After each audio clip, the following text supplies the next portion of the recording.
Good afternoon, everyone.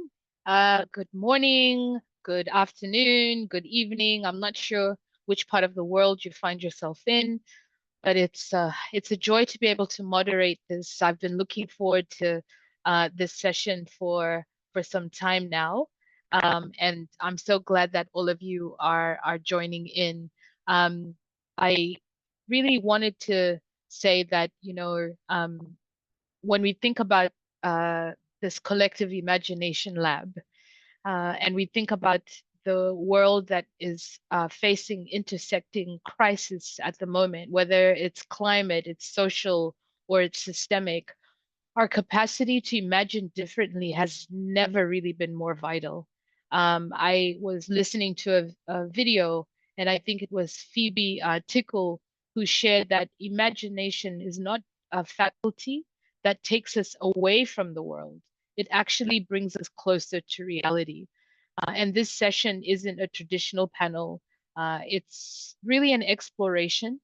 It's an invitation for us to sense, to imagine, and shape what's possible when we dare to think beyond the current paradigms that we find ourselves in. And this afternoon, I am really honored to be joined by two remarkable thought leaders. Dr. Michael is joining us. I think he's uh, experiencing a few technical challenges, let's say. Maybe he's exercising imagination there, but he'll be joining us. And he's a sociologist and co-founder of Eranos, whose work really explores how societies imagine progress and the collective purpose. And of course, we've got the amazing Daniela Elster, Dani, as I call her, who's a regenerative practitioner and a program lead with the League of Intrapreneurs, and who designs and transformative experiences that help leaders see organizations as living systems. And so when Dr. Michael joins us, we'll welcome him. But first of all, a very warm welcome to you, Dani.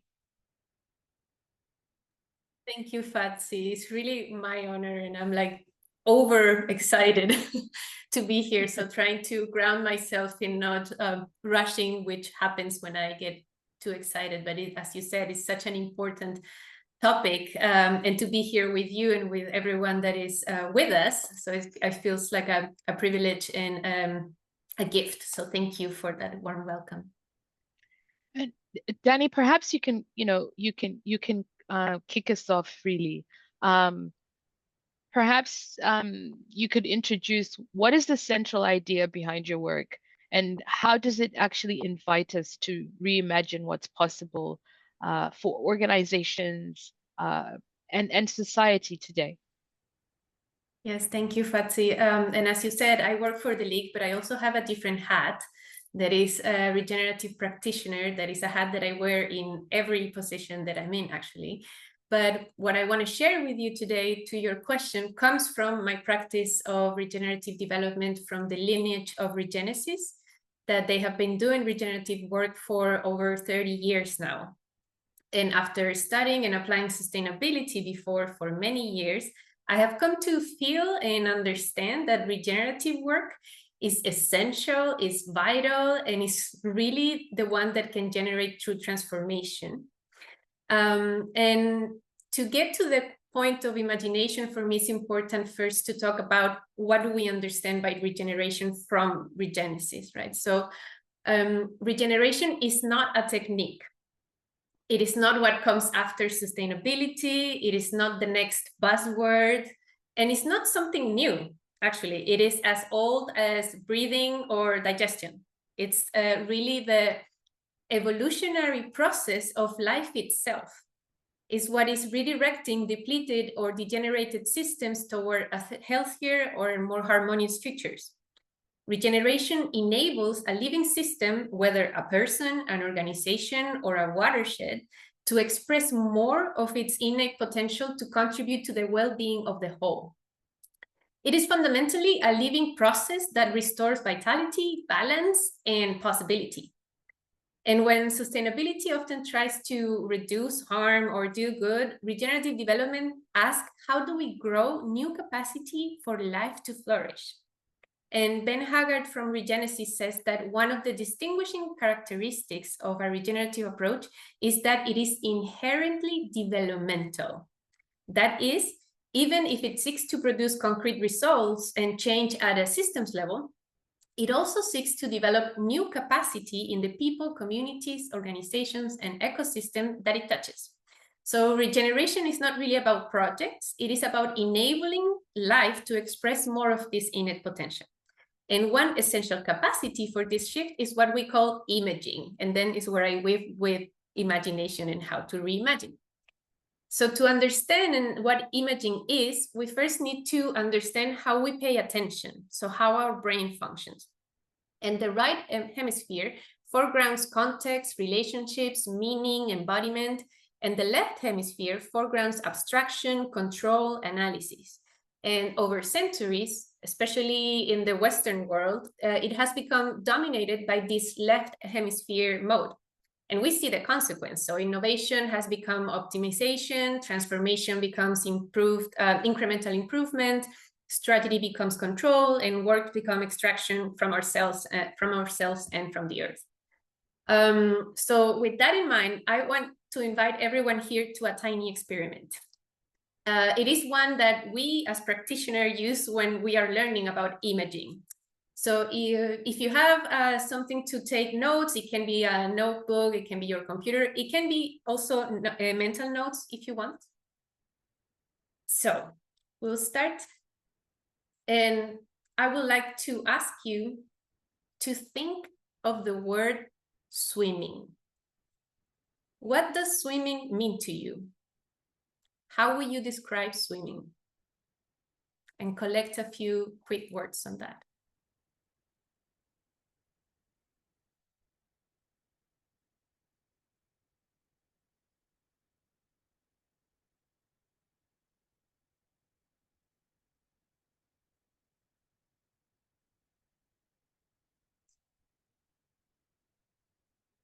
And if you feel comfortable, you can close your eyes. And when you close your eyes and you finish your description of what swimming means to you, I will ask you to swim. Not to think about swimming, swim. And start paying attention of what's happening.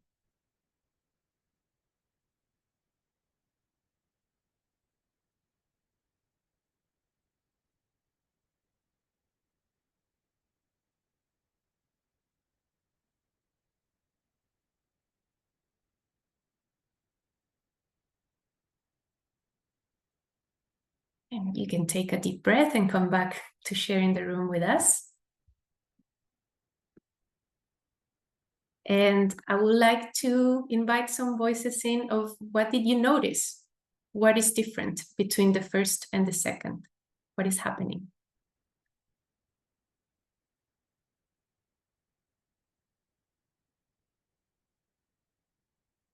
What did you notice? Well, the first was just idea in my mind, but the second was the idea lived in my body or through my body. Mm-hmm. And I welcomed it because mine was stretching in water.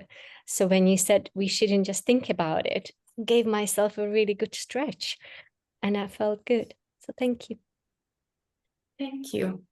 Yeah, I'd echo that of it felt very embodied in the second version, whereas the first was very cerebral, thinking about my relationship. And then as soon as you said swim, it was breathing. The breath Yes. that we need to regulate as you swim and the experience underwater. Wonderful. More voices? Maggie, yes. Yeah, actually what you just said, my breathing changed. My pattern of breathing actually was like more deliberate and yeah, it felt like I was underwater. Mm-hmm. I'll add that when I closed my eyes, I started immediately, like my first thing was to swim the way that I've been technically taught, like moving my hands through the water. But within like 2 seconds, that changed. And like my hands just fell to my side and my body was just like moving through the water head first. And then instead of moving linearly, I started to just like move with the waves and move in circles. It was it was unexpected. Oh, wonderful. Thank you for sharing that. More voices? What happened?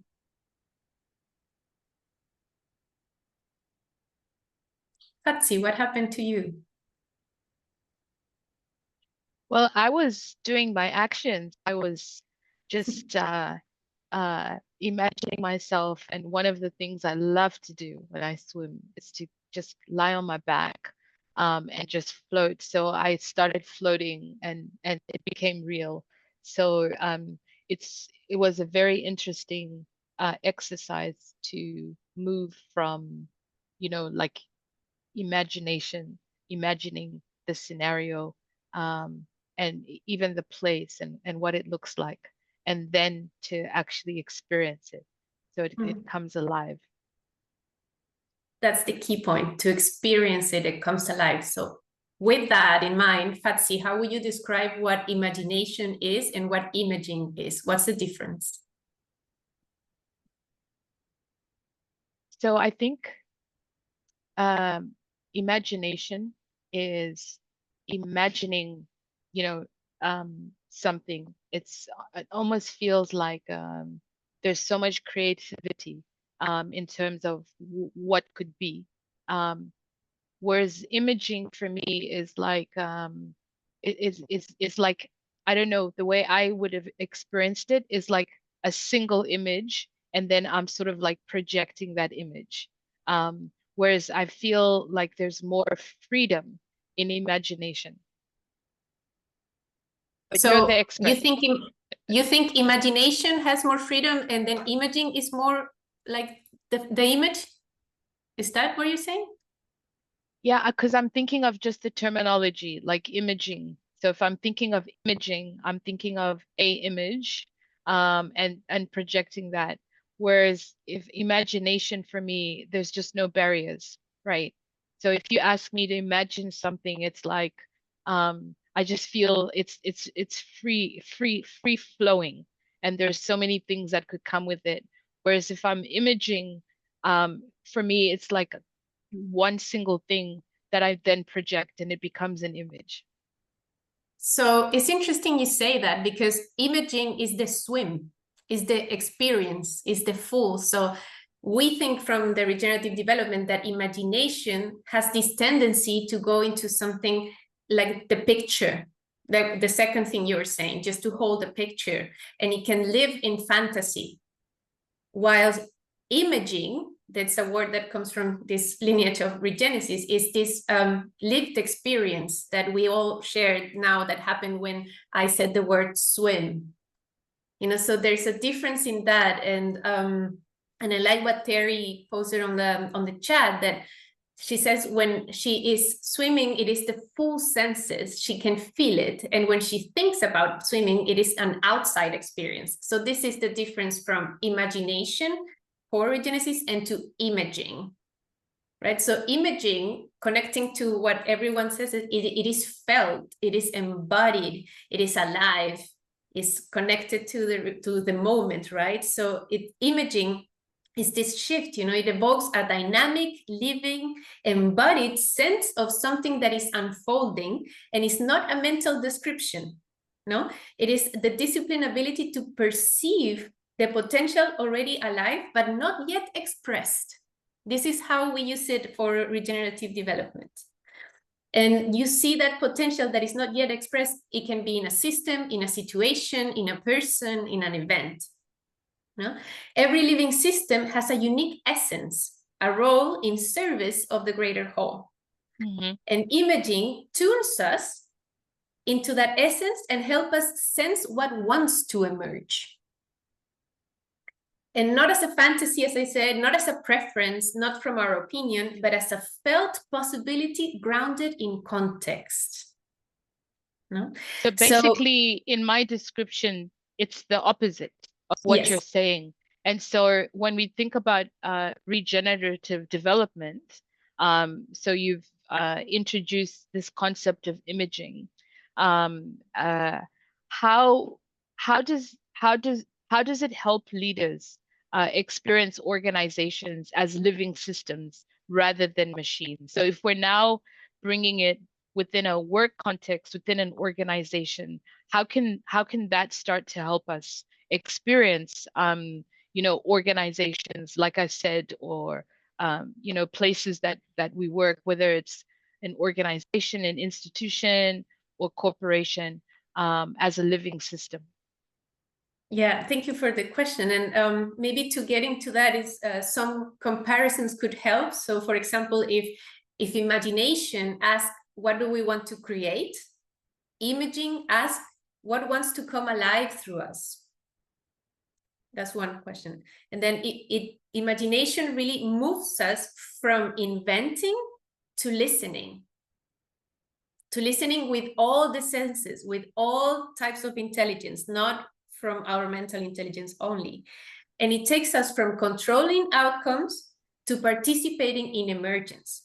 So what your question brings of connected to organizations, or here connected to intrapreneurs, it matters deeply for them and for the work of regenerative development, because intrapreneurs and organizations are not here to really maintain the business as usual or to make machines slightly more efficient. It's here to evolve the system itself and to restore meaning to work, vitality to organizations, and possibility to the work. So it's an instrument, it's a tool from regenerative development that from imaging, you can tap into the potential, you can see what wants to evolve, but from a real connection, not from that fantasy. So it's a capacity to develop that grounds you in the context and helps you see and unfold what wants to emerge. So we can have another little exercise with that connected. If you just hold on, Danny, because Dr. Michael has joined us, and I do want to bring him in because I know that you approach the work from a very two different angles. So before we get to you, I wanted to welcome Dr. Michael. I know he had some challenges joining us, but he is here. And so thank you so much for joining us. We're really excited to have you. We've really just begun. Danny has led us through an exercise on imagination and imaging. But I really wanted to sort of bring you in because I know that you approach this from two different sides. But first of all, a huge welcome to Dr. Michael. Thank you. There's this thing before we start, because I was kicked out of the room before. That's the reason why I'm late, and I'm absolutely sorry about this. There's Bourdieu, who's a great sociologist, used to say, the problem with sociologists is that they're trying to say something that no one wants to hear, because basically our work is to kind of decipher the inner clockwork of the human mind and how we gather together. And I suspect this is the reason why it was hard for me to come in, as someone didn't want to hear what I had to say. Well, we do. Technology might not, but we do. And so I think you've got quite a captive audience there. But, Dr. Michael, your work explores imagination and the imaginary from a sociological, like you said, and a very philosophical perspective. Could you please help us unpack the difference between imagination and the imaginary, and how this distinction influences how societies envision progress and the future? I know there's quite a lot to unpack there, but perhaps we can start with the difference between imagination and imaginary. Of course. It's a tricky question, especially because you're asking it in English. And the very use of the language English is going to trick us into thinking in a very specific way. Why am I saying this? Because the English language lacks the word for describing imaginary in the proper way. And that also is the reason why research in that specific field is a little bit late in the English Anglo-Saxon field of research, later than it is, for instance, in Italy or in French. Imagination is the process of creating images. It is the capacity that we all have to create images based on what we see around us and reuse these images to give meaning to the world. It is a process. It's well understood. It is a cognitive process and it has no poetry to it. But it's necessary for us to live a meaningful life, nonetheless. Imaginary is a very different thing. It is when you say imaginary in English, obviously what you think about is an imaginary friend. So when you have an imaginary friend, generally you have to talk to a doctor or someone who will be gladly welcoming you and invite you to lie down and ask, why are you talking to someone who is not real? And hence, what is imaginary is something that is not real. In French, on the other hand, also in Italian and other Latin language, imaginary, the word would be imaginaire, has a very different ring to it. And also the realm of research is also quite larger. The best translation in English would be the realm of imagination. So it is the repository where all the images you produce rest and where you're going to dig in and take them out to give meaning to the world around you. I'll give you a very simple example. As you walk in the forest with some of your friends and you see a tree, both of you start thinking about your heritage or your origins and the traditions. And once the first person talks, the other one would say, that's exactly what I was thinking about, how that happened. Well, the thing is, you have 80,000 years of symbolical thinking in our species, which is much younger than the 3.5 million years of interaction with matter, in which we have sedimented images in that realm of imagination. And when we see a tree, we, because our brain is built pretty much the same, all think about tradition because of the roots and also heritage because of the branches and so on.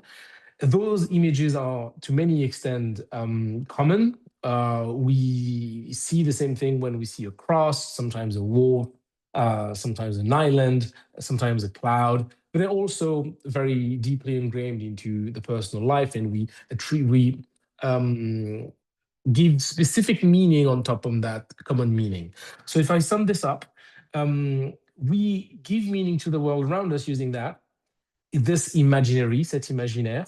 It is completely impossible for us to think it because this is the tool we use to think through it and the world we live in, which means that some and most part of what we do in our lives, and especially in the work we do, is shaped by this imaginary without our own capacity to see it or to understand it. So the best thing we can do is to acknowledge this fact and to work as the best we can to grasp as much as we can what goes through us, and enjoy the beauty of this capacity, which is, and I might finish on that, the real crown jewel of mankind. It is the one thing that separates us from all other species, the capacity to symbolical thinking and make new images. It's not said that no other species can, but we definitely can, and we've built civilizations on top of that. So what I'm hearing from you is that imaginary it's not about fantasy, but it's a way of knowing that brings us closer to what's real and to what's possible. And I think, touching on what Danny had shared, earlier in terms of, I think, using imaging as that, that example is how she brought that in. And I'm also thinking about, some of the work that you're doing, where you're also exploring this idea of an economy of hope, because from both of you, there is a sense of, the hope to dream again, the hope to even have any kind of imagination. And so if I think about that, what shift in mindset, or even organizational practice, because we're all entrepreneurs here, is required for this kind of hope to become a genuine resource? So how can we tap into this, and how can it become a resource for us?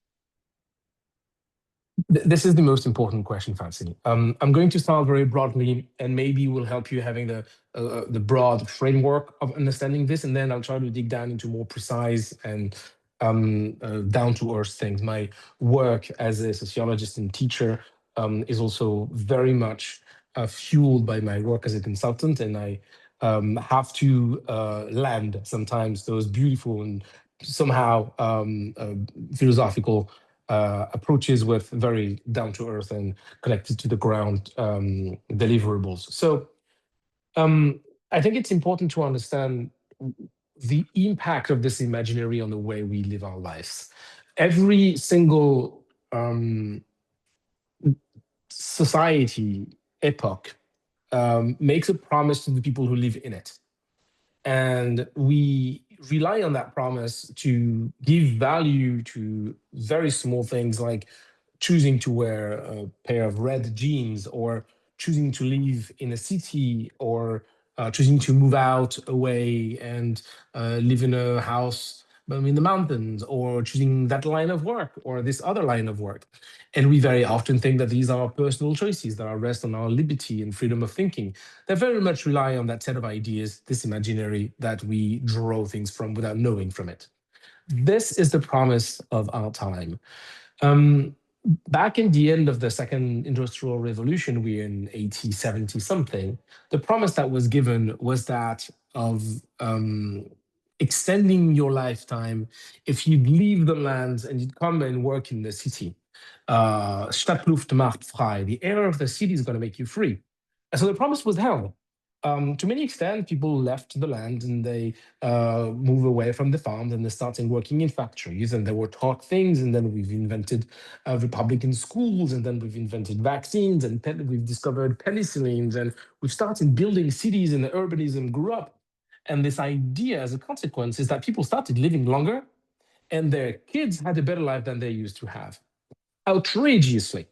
So that promise actually worked. And so when those people said, you know, this is my freedom of choice, I'm going to leave the land and go work in the city, it is the promise of the time.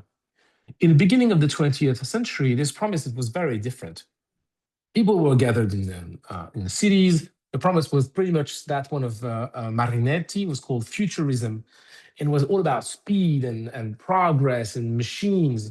Marinetti said in the Manifesto for Futurism, man of the city, the century goes faster and you're at the driving wheel, which is very seductive. You know, I am the one who drives the century, we can go faster. This is a great idea, and I love being part of this. So as a consequence of which, we've exalted the idea of the modern man and sometimes the strong man. The futurists also were recuperated by the fascists. But we had this fascination for the future, for progress, for inventing new things and machines. And to some extent, that promise was held. The promise that we actually have the relicates of is that of the second part of the 20th century, and that promise was consumerism. Consuming is becoming young again.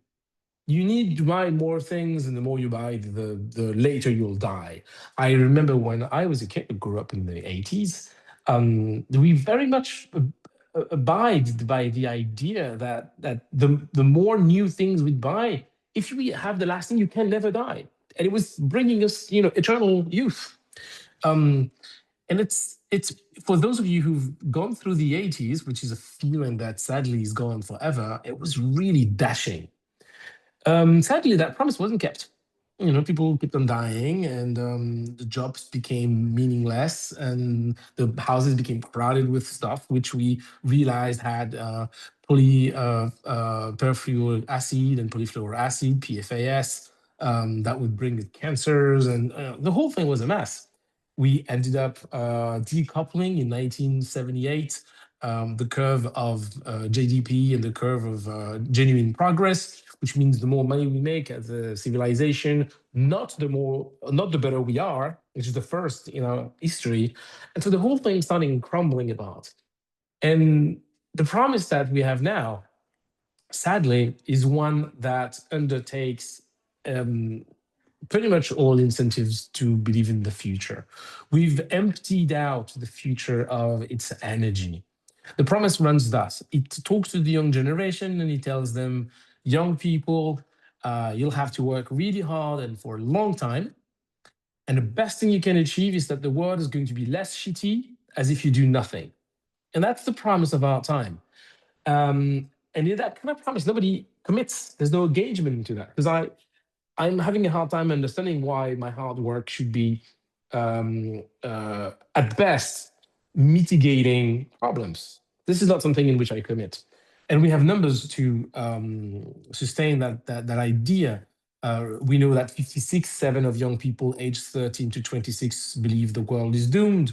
And 44% of them, if you ask them how they feel, they'll tell you that they feel despair, that they experience despair, which is a very complicated condition because sadly, the purpose of the civilization is not to make you live longer or bring you goods or increase your comfort. Those are consequences. And they're consequences of one cause, and the cause is that people engage in that time. And by engaging, because they're there and they're committed and they believe that there's going to be a tomorrow, they will invent things, they will commit, they will innovate, they will bring new things. You have no business inventing something new in a world you believe is going to disappear. And so your answer is that we are undergoing a very hardcore fatigue of hope. There's a crisis of hope, which is the worst thing that can happen. Hope is the engine of a civilization. The fact that people believe that there's going to be a tomorrow. And we're going through this. And this, sadly, is the imaginary right now. We do not have less images. We just don't have the right ones that are able to fuel some energy that we can put into what we do. And it is something that we see pretty much everywhere in the work environment, with people clocking in and clocking out, with levels of disengagement that were never achieved before. 21% of people in the world are engaged in their work, the Gallup status, litigating HR, people who are just not quitting, they just stay as long, and so on and so on. So we're going through this crisis. It is very vivid, and sadly, it affects the very way we work and manage to produce value. I mean, there's a passage, a biblical passage, that I really like, that speaks to what you're saying, and it basically says that hope deferred makes the heart sick. So when your hope is deferred, then it's really quite impossible to find purpose or meaning in things. And I think what you've been describing is, I mean, it's shocking, first of all, to think about the fact that this next generation of young people are seeing the world as doomed. But it also speaks to, as individuals, as humanity, the things that that drive us. And when we don't have hope, or when we don't have promise, or we don't have something to look forward to, then it becomes really quite challenging and difficult. And I see this even within the work that I do. And Danny, I want to bring you in on this, because I know that in your work you often suggest that organizations have a very unique role or potential waiting to emerge. And in light of where things are currently in our world, where there's a lot of things that could make us lose hope or lose purpose or promise, how can imaging help entrepreneurs? So everyone who's here, how can this help us reconnect their organizations to that more profound sense of purpose or promise? In reality, how can we work to bring this hope again?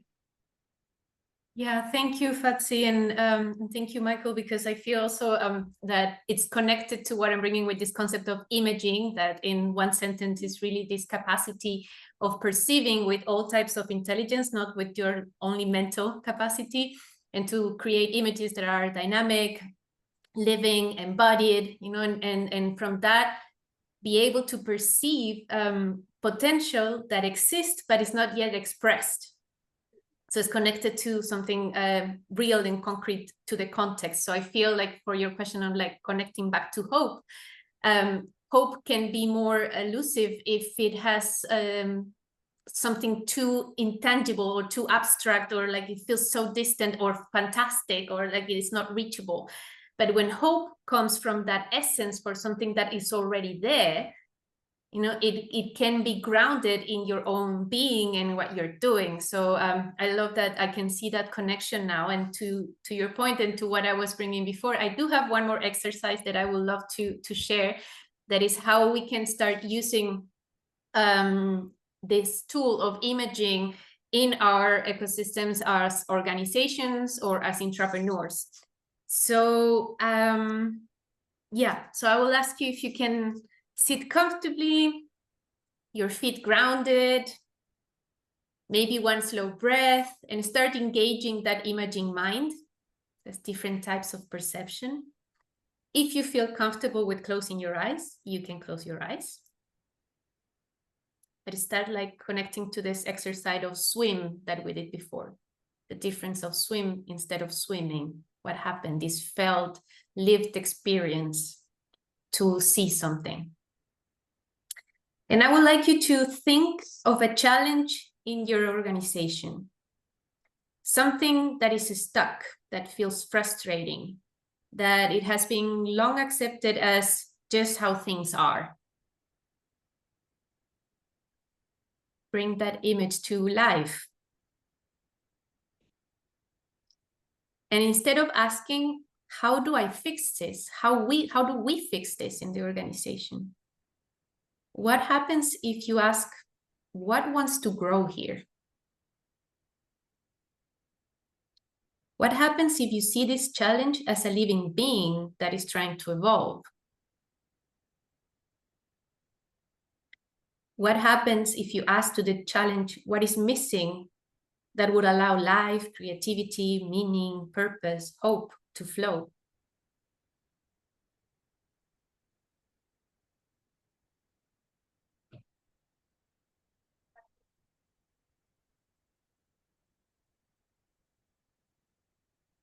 What happens if you ask to this challenge, if this part of the organization were thriving, how would people feel?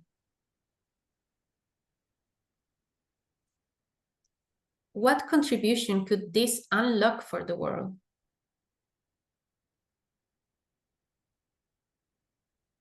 What wants to grow here?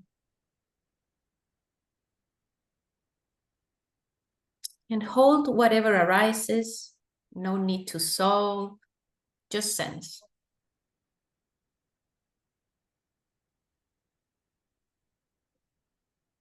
Maybe you can start seeing a role for yourself in that, in what wants to grow. Maybe you can see a role for the organization as a whole. What is the potential in this situation?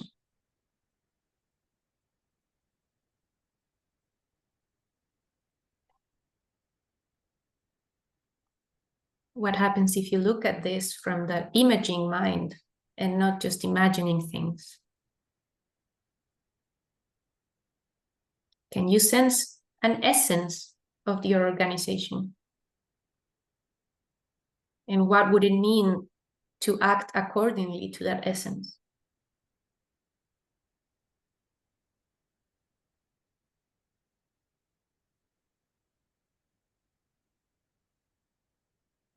And you can take another deep breath and slowly come back when you're ready.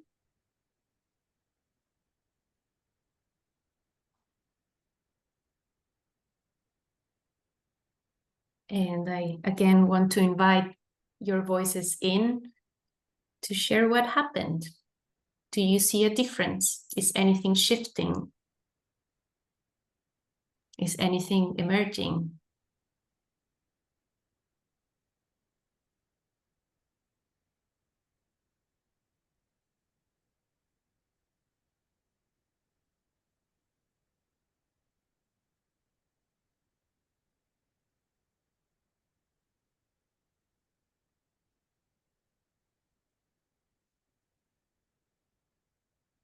Anyone feels like sharing your experience?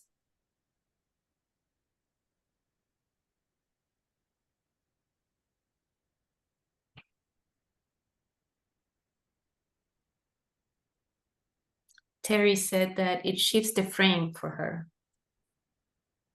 If you feel you can share more, Terry, on what do you mean by frame?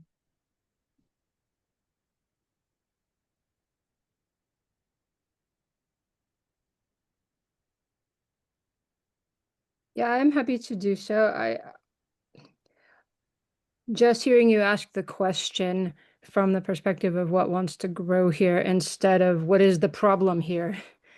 And you mentioned earlier left brain versus right brain kind of thinking, and it shifts me away from problem solving as a concrete, tangible actions, linear, sequential, step by step, to that what you were sharing about regenerative and growth. And it's just a different angle. And it felt like it opened up a lot more space for possibilities. Were you able to see possibilities? Almost. Almost is good. It's a good starting point. Thank you, Terry. Any other voice about the exercise?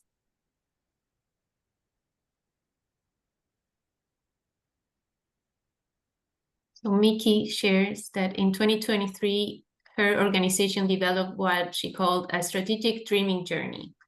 That feels very much in alignment with these practices. The journey enabled us to create a strategic dreaming compass rather than a strategic plan. And it's helped us immensely over the past couple of years. Happy to connect with folks who might want to learn more about what we did. Thank you, Miki. So maybe from Miki's point, why would it be different to make a plan from a compass?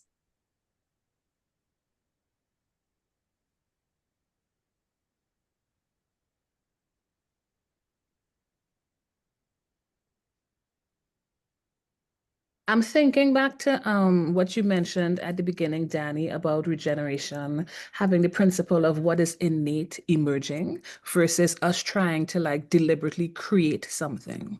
So when we recognize and trust that there is an intelligence, there's an inherent and innate intelligence in the things that we're doing, even like with an organization itself, it really shifts the perspective of we're not like with the plan versus the compass. It's like plan is like I am sitting down and we are trying to write this, we are trying to map this, we are trying to create this, versus the process. It's just like we are here, we are open, and we are listening, and we are seeing what is emerging. And it's really a different lens, right, to strategically operate through, because it takes you from like, I think I maybe often we think of ourselves as like, I think Michael had mentioned it, I am the captain of my ship, the director of my fate kind of thing. It takes you out of that and really brings you into that frame. Like I'm a participant in this, I'm a contributor in this. And as such, it means that I take in everything else that is a part of this, and then I bring what I have to the table as well to offer, and play the part that I'm here to play. That's where I am with this. Thank you, Kafi. And just to close on that is really what I wanted to offer as a different lens, as a different perspective, and to highlight that regeneration is not about preserving anything. It's really about, and I love this sentence, is midwifing what wants to be born, and us in Intrapreneurs being stewards of what wants to be born, of that potential. It's not what shareholders want, it's not what markets demands, it's not what it's really what life is calling for. So our role as Intrapreneurs is not to predict the future and to fantasize about it, is to perceive the future that is already forming and help it unfold. So it's not focusing on solving problems, as Terry said, it's about revealing potential. It's not about striving to sustain systems, it's about to evolve them. So back to you, Fadzi. Thank you very much for that and for the exercise and all the comments there. Michael, if you could rewrite the promise of this era to one that inspires innovation and hope rather than fear, what might that sound like? I think where we need to land is as the promises made to the young generation, I'll make a different promise to the young generation as well. I'll let them know that they are the first generations to whom the world is not promised, but to whom we give the concrete mission to make it possible to other people. So this century is not making them a promise, it makes through them a promise to the generations to come. They carry everything that is possible after themselves. And the calling they have is not only to live it, but to found it and to make it livable for the people after themselves. And in doing so, to find, which is something new in that very gesture, a meaning in life, in the human community. That's the promise that I would like to make to the next generation as a teacher, as a father, and as a business entrepreneur, as the founder of a consultancy. If you give me 1 minute, Yes. I'd like to expand on that, because I'm going to talk tonight at a dinner for the birthday of a company with a lot of high-profile CEOs of companies who know that they have to change what's happening now, but find like there's a battle that's raging inside the company and sometimes against them. And we've written a little book that is not yet out. But as I was listening to what you were saying and to Danny, it made me want to read what I'm going to read to them tonight. And it's a very short part of that book. And because you've mentioned the economy of hope, which we're working on, this is something that I've written, maybe that will give you hope, with the CEO of an $8 billion company. The company is called Nixons. He's just out of the company. He quit 2 months ago. Is going to do bigger things on bigger companies. His name is Christopher Guérin. He's an amazing CEO. And we wrote this little book called The Economy of Hope. And there's a manifesto part to it. It's just a couple of paragraphs, but I think it will give a good perspective on what I think needs to be done. And here's the manifesto. A society is judged by the desire its members have in the interests to invest themselves in it. A society is judged by the desire its members have to invest themselves in it. No problem is insoluble for the immense capacity of the human species. But change begins here, in the possibility of weighing on reality. Any enterprise depends vitally on the belief that it can succeed and on our desire to take part in it. On the contrary, poverty is the feeling of being unable to act on the future. Hence, whatever his wealth, the person who feels threatened by his own future is never rich. The wealthy who build themselves bunkers are the poorest of all. The world that made them need this is a distorted one, and the companies that contribute to it are harmful. We are emerging from a century that, yes, vaporized the constraint waiting on individual initiative, but that also vaporized humanity's destiny and the guiding principles of civilization, the good, the beautiful, the true. Leaders, you, teachers, and policymakers, you have the right and the power to bring a large share of human exchange back into the orbit of these values. You can return the future to the youth you have brought into the world. From now on, your successes will be measured by what they enable others to accomplish. A new community of citizens is taking on this project, and I suspect that's you. We know the direction of history. Tomorrow is a world of abundance. Many enter it reluctantly because it does not resemble the abundance we were promised. This is why it specifically belongs to us. The 21st century will not be the fulfillment of the 20th promise, but the free work of its inhabitants. What seemed frozen will come back to life. Architecture, commerce, education, political organizations, and you, intimately you. All this around a new economy. A young economy freed from the old ideas that damaged our faith in the future, built around the essential, where we need to live a life worth living. Enthusiasm there replaces production, and this will improve production. Prosperity there replaces growth, and this will make us rich. Solidarity between generations replaces individualism, and this will make us better people. Activism replaces the fantasy of a linear history where everything's going to be better. And this is what's going to carry us forward. Embraced, enriched, and applied by you, it becomes an economy of hope. And this is what we wanted to say. Wow, that is absolutely beautiful, and I think it sums up everything that we've been talking about so eloquently, but also really inspiring hope. And I love what you said about, poverty being the inability for us to act on a future, and that robbing, of even just that imagination and hope.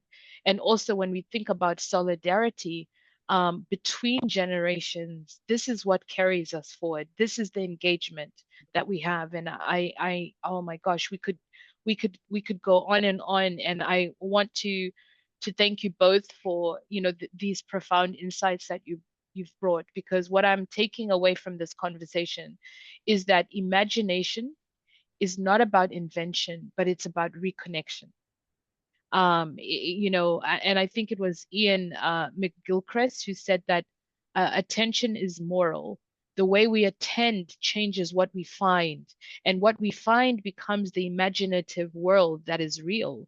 And so as entrepreneurs, as individuals, it's our duty to attend differently, to give space for the planned, unplanned moments where imagination breathes, because we need to allow it to breathe, and we need to reframe power so that it's not about control, but it's also about this openness to possibility.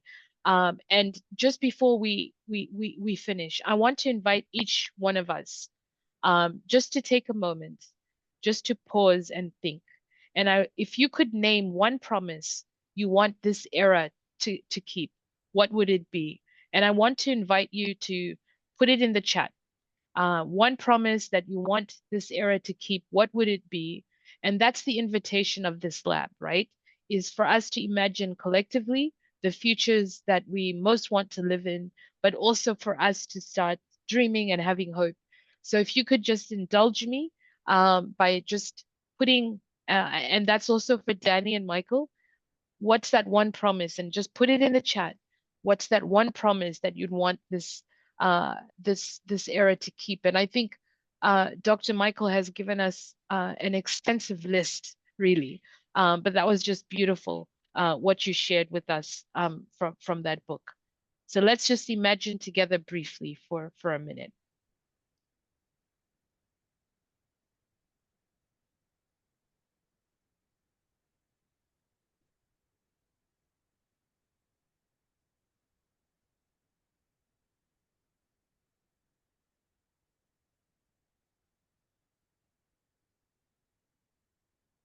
That everyone is taken care of, basic needs, connection and community. That's what's coming. Promise of healing, of wholeness and balance. Always shine bright like a diamond along your journey. And it's interesting that we're seeing this sense of community and this sense of connection, understanding that we need each other to flourish. And I just want to leave you with that. And I want to thank Michael and Danny and everyone here for being part of this shared act of imagination. I know that we could have spoken for at least another couple of hours around this, but as always, we always run out of time. And I know that Danny has some questions that she wants to share with us to sort of go away and think about. But I just wanted to really take this time to thank both Dr. Michael and Danny for their time, and thank all of you. And I wish you a great journey of imagining collectively, individually. But let's protect our hope. Let's protect that, and let's keep going. So thank you so much, everybody. Take care. Thank you. Thank you so much for your attention. Thank you, Fadzi. Thank you, Michael. Thank you.